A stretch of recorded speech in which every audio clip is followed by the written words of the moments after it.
This land is your land.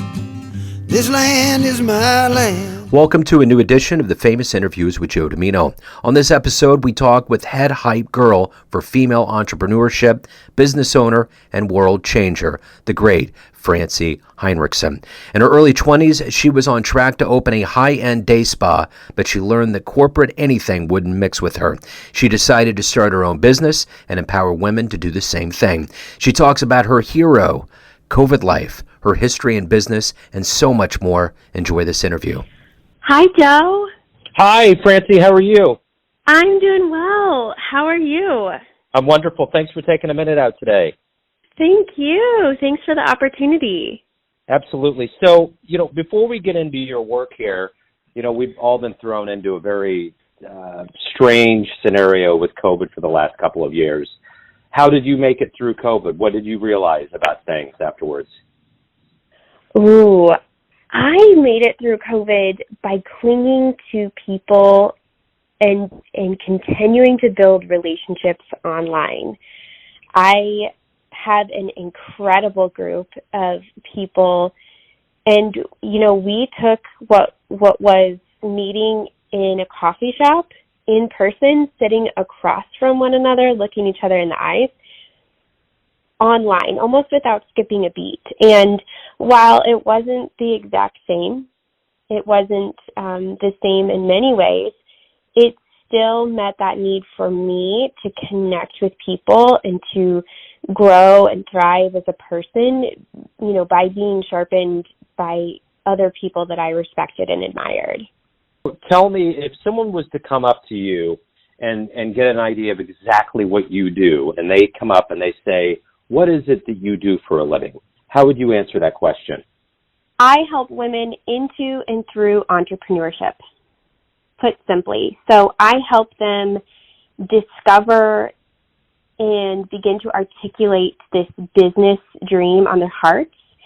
And I help guide them through the process of taking that idea, something that seems so far away, so far-fetched, so obscure at times, and building that into a viable, revenue-producing, profitable, well-branded business. How did this dream begin for you? Let's kind of go back to childhood, and obviously you have dreams that are pretty big and ambitious. How did all of this begin for you? Oh, so Joe, I took a sign language class at the local library.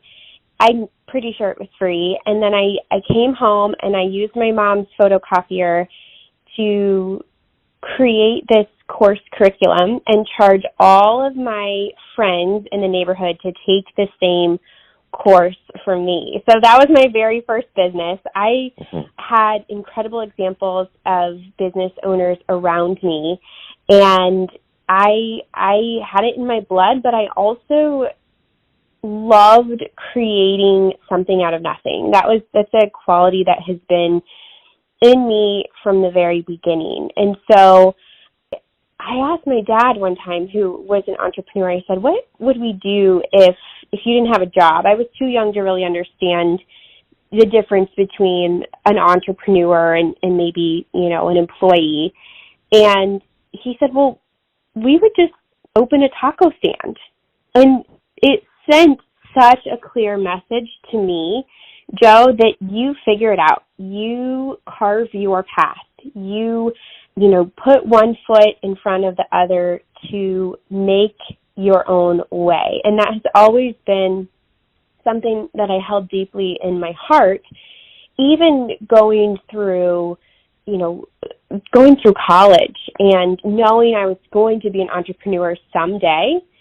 Didn't know when that was going to be. It came much, much sooner than I anticipated for my life plan that I had laid out. The opportunity presented itself, and I initially went into a career where I was absolutely miserable. Maybe, I don't know if you can relate, maybe some of the listeners can relate, that it was really survival mode. I kept waking up and thinking there has got to be more to life than this.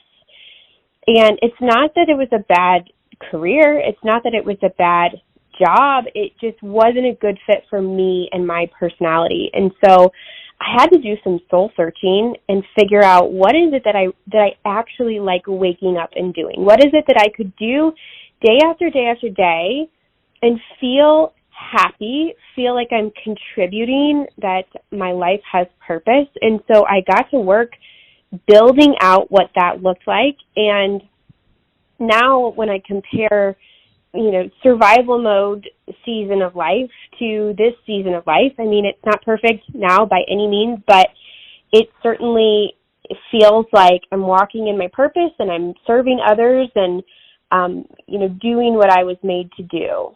So, for a lot of people, there is an innate fear of making that big of a leap, of opening a business and doing something that big. I mean, you're talking about it's just something that you felt, but, probably in your line of work, you find a lot of people that have to get over that fear.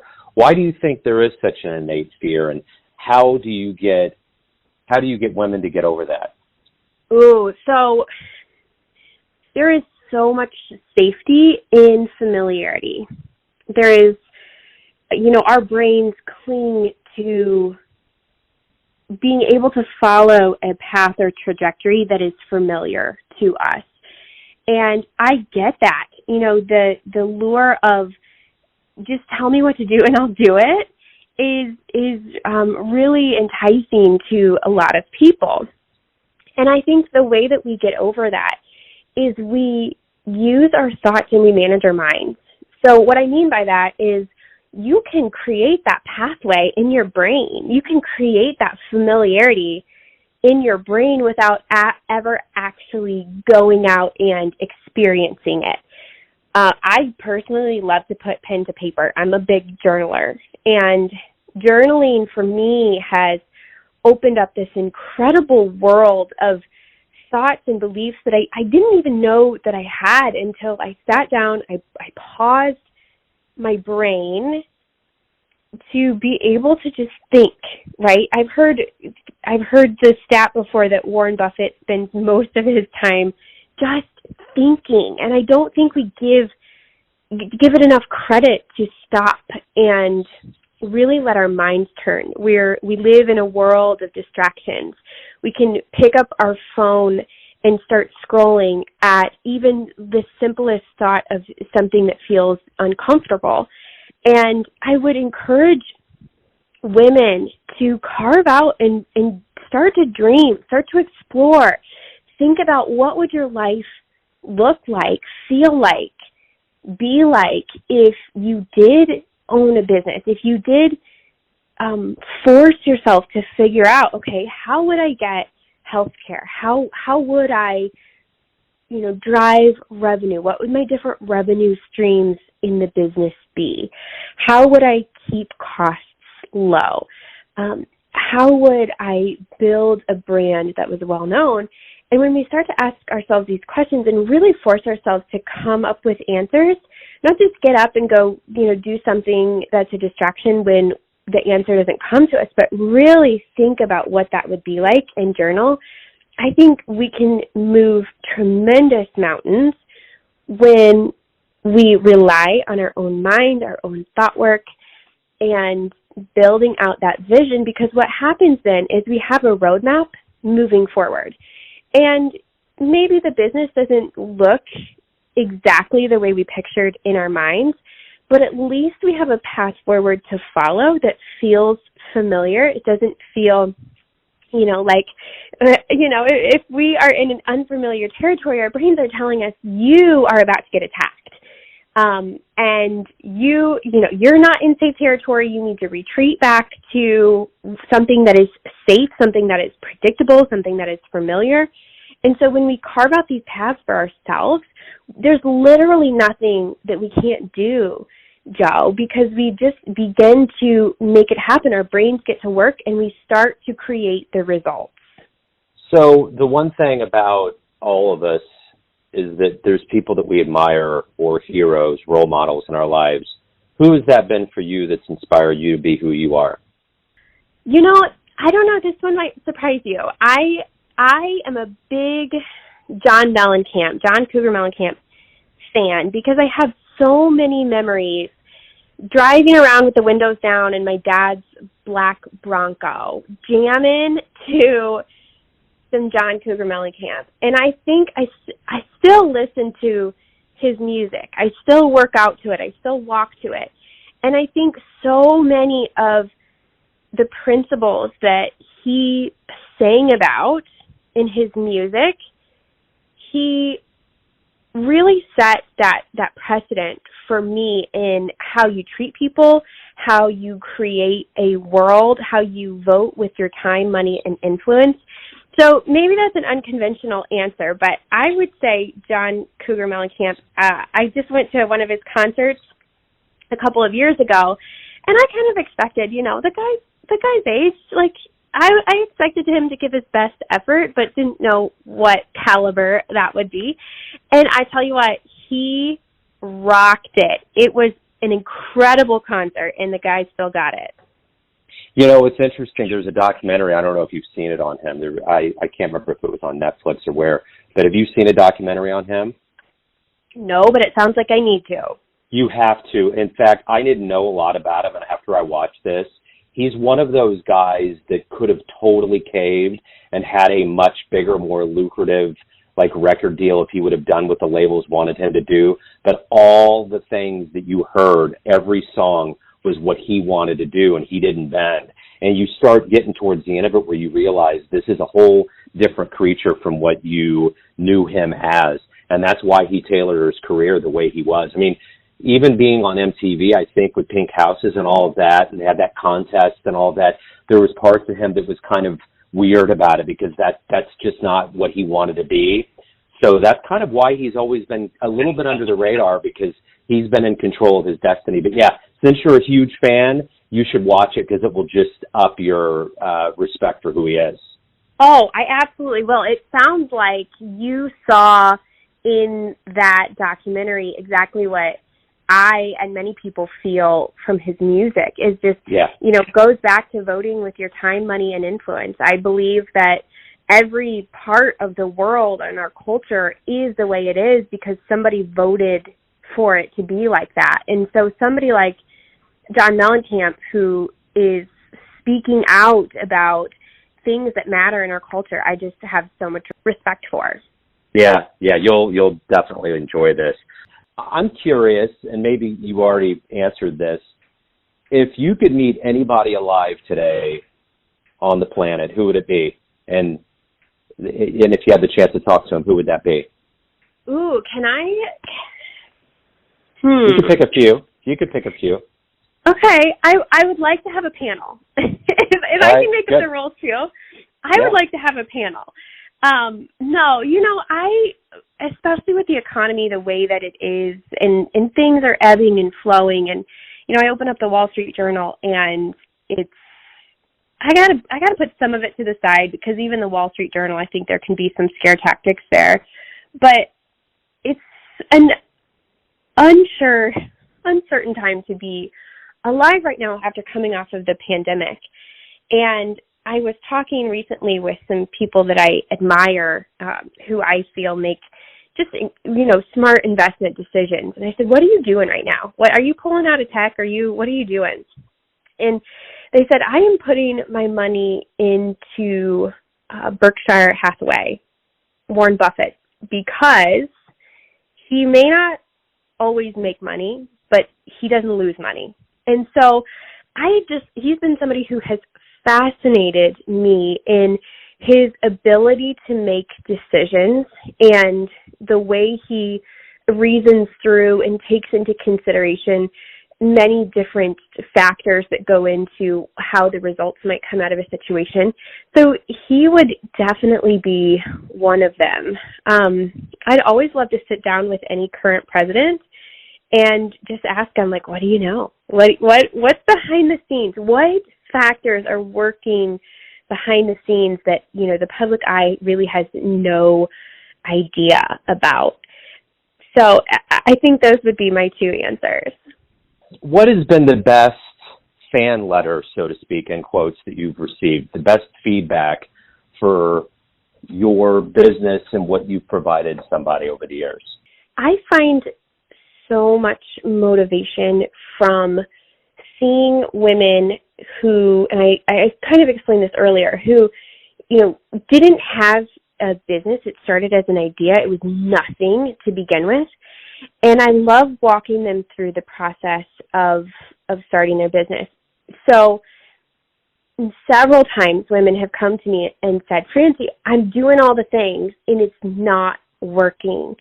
And to be able to be that voice for them to say, it is working. You cannot see how the roots are taking hold right now, but you have to continue to water and nurture this environment in order for it to grow into something beautiful. And several women have come back and said, Francie, I wouldn't have this business without you.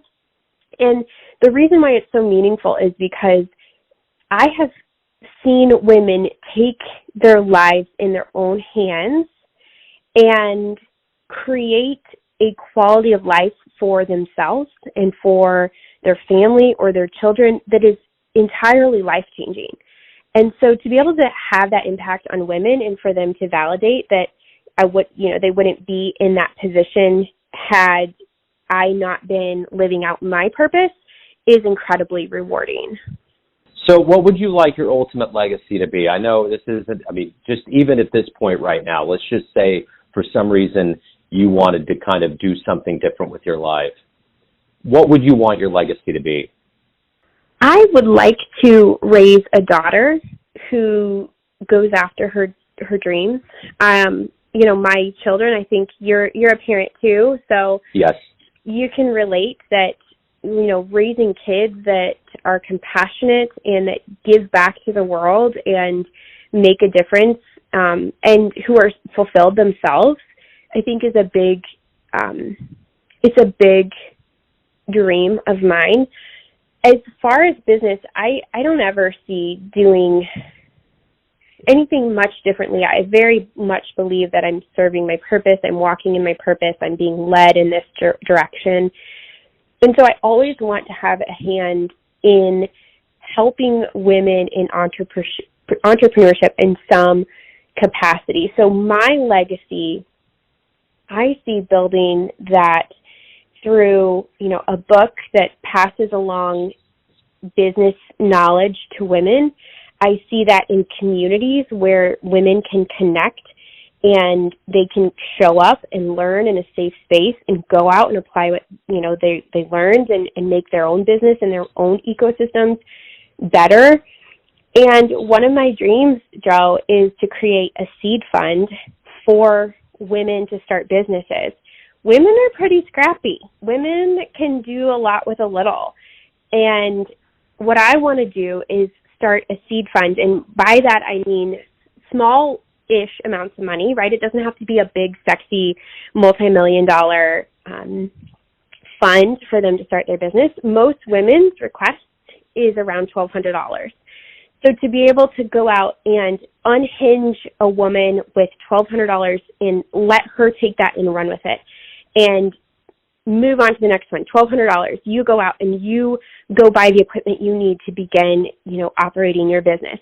And then letting the interest on those loans, those micro loans, be able to fund the next woman and the next woman and the next woman.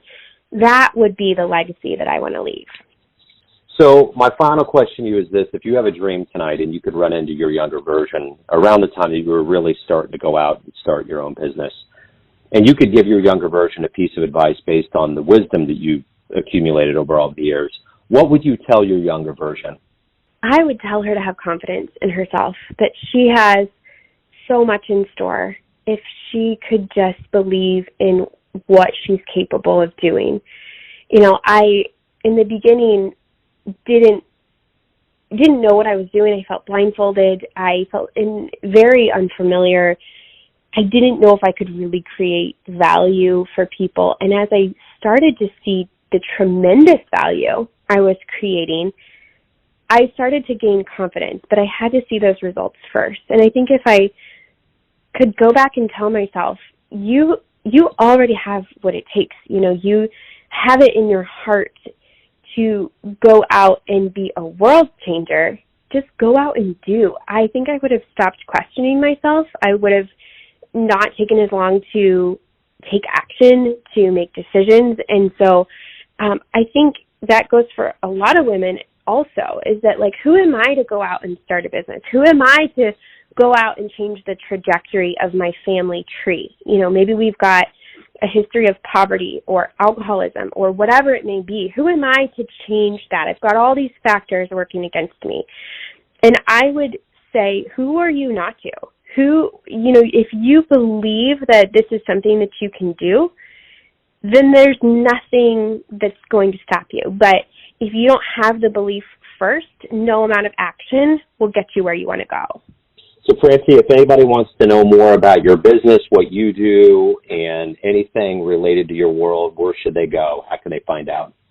FoundingFemalesCo.com would be the best option. There we have information on founding females, the different resources that we offer, and then also Founding Females Co. on Instagram is where I spend a lot of my time as well.